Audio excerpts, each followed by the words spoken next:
loan debt. Okay. The Actors Fund has wonderful resources, and I really feel that they are, I don't know if they're under advertised or underutilized. They have survival job seminars, they have financial seminars, they have housing seminars. There are all these housing projects in New York that are open for artists, and they tell you when the applications are open. You have to go to the seminar and Mm-hmm. learn all about it, and then you're on the mailing list. It's these are incredible resources that you should really check out. Oh, in the Hirschville Clinic, if you're in the city, they have medical resources as well. So Okay. those are some good places to look. Oh yeah, especially the housing. I didn't find out about that till after I had moved out of New Mm. York, Yeah.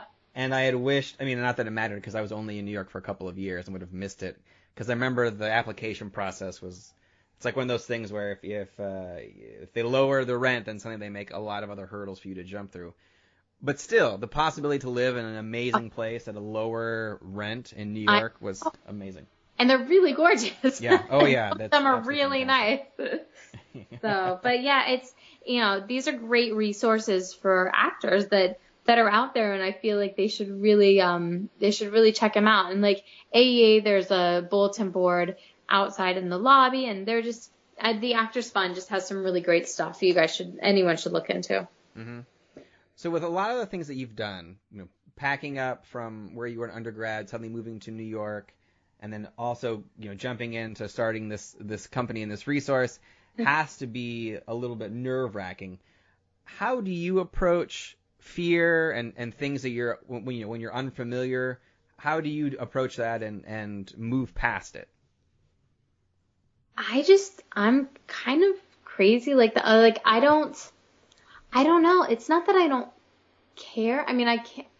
I just do stuff. Like Okay. I can only, and I don't know. Like I guess my parents empowered me with confidence, Hmm. to just go, and it's exciting for me. Like I want to do new things, and I want change, and I want to attack new challenges and do things, and I think that kind of didn't serve me well for the whole HO week thing. Like I think that's why that was hard for me, because doing the exact same show 8 times a week, same Hmm. moves, same choreography, like that got monotonous and boring to me. Hmm. So like doing new things and approaching new challenges is exciting to me.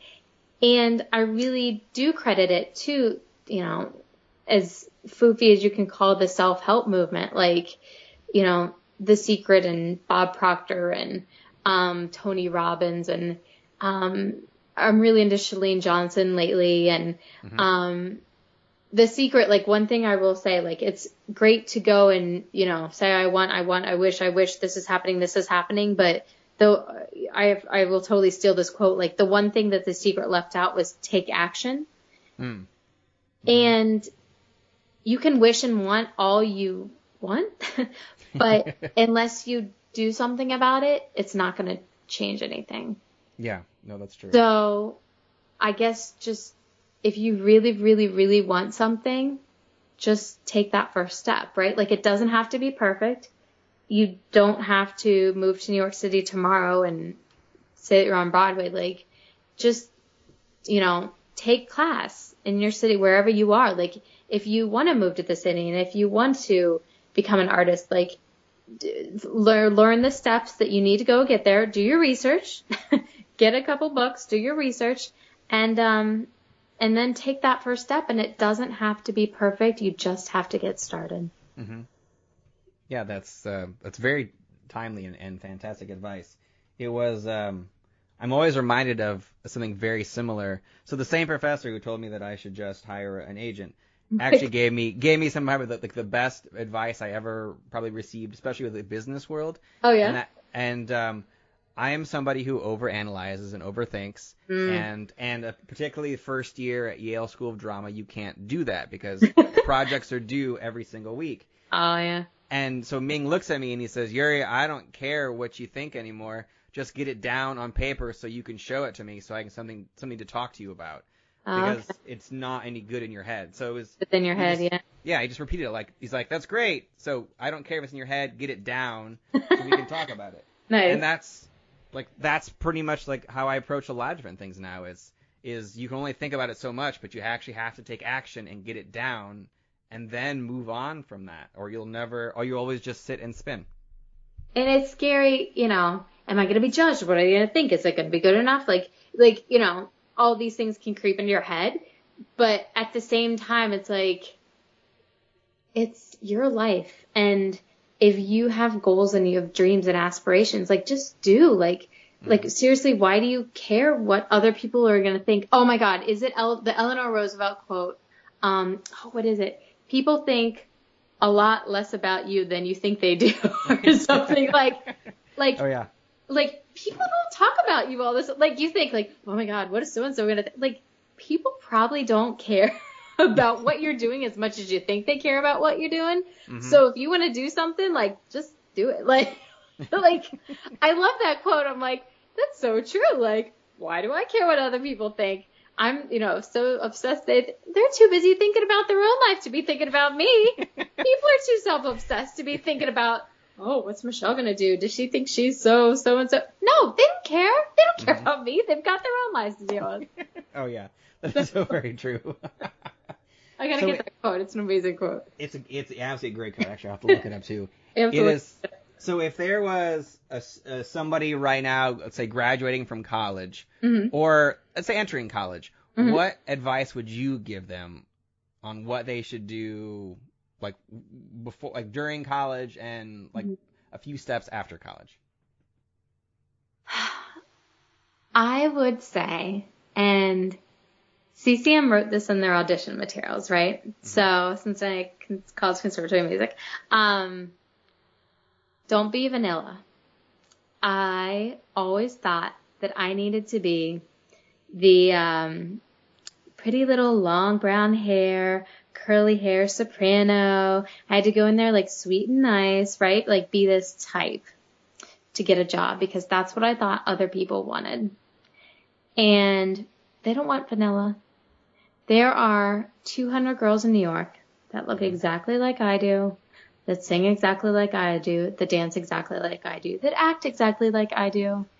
And they want to know who you are. And I have heard that so many times, Yuri. Like, I can't even tell you how many times people in audition classes have said that. Mm. I went to the Manhattan School of Music musical theater program. They told me that. Paul Gimignani, Caroline Page, like, people told me this. And I didn't get it until now.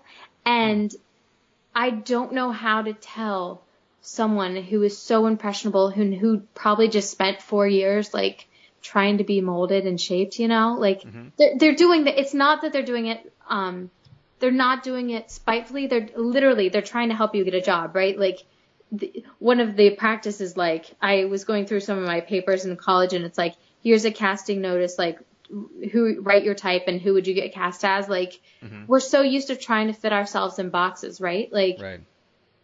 But just be you, because you can go in there, and I would go in there, sing my 16 bars. I would think I needed to hit my high note and leave, mm-hmm. but they don't care. They want to see me. What makes me different out of those 200 girls? Like, what am I going to bring to the role? What am I going to bring to the rehearsal room? What is my spirit and my vibe? And what am I going to bring to that story and that piece of art? And just be you. You are enough. And I just want people to know, have a life outside your art, and that will enhance your art, and you are enough. Be you. Mm-hmm. No, that's wonderful and timely advice. So if the listeners want to see more of what you're working on and get a hold of you, what's the best way that they can do that? So you can visit the website, survivaljobsforactors.com. Shoot me an email. I'd love to hear from you. What you want out of the website, like what's valuable to you, what you're looking for, what topics you would like to learn more about. Do you want to learn more about temping or office work, or, help me help you, basically, right? Like, mm-hmm. It's true. Like, what do people want to know? Like, I feel like I'm not that I've been in the weeds with it so much for the past 8 years. Like, I don't know what you don't know. So tell me so I can help you and get you answers, you know? Yeah, no, that's fantastic. Feedback from people is always a good thing. Yeah, and it'll just help, it'll help others and it'll help broaden the resource. And yeah, so let me know what you want, because I'd love to serve you and get some answers for you. So, and share 'em. Well, that's wonderful. Well, again, thank you so much, Michelle, for your time. I really appreciate it. This has been fantastic. Thanks, Ari.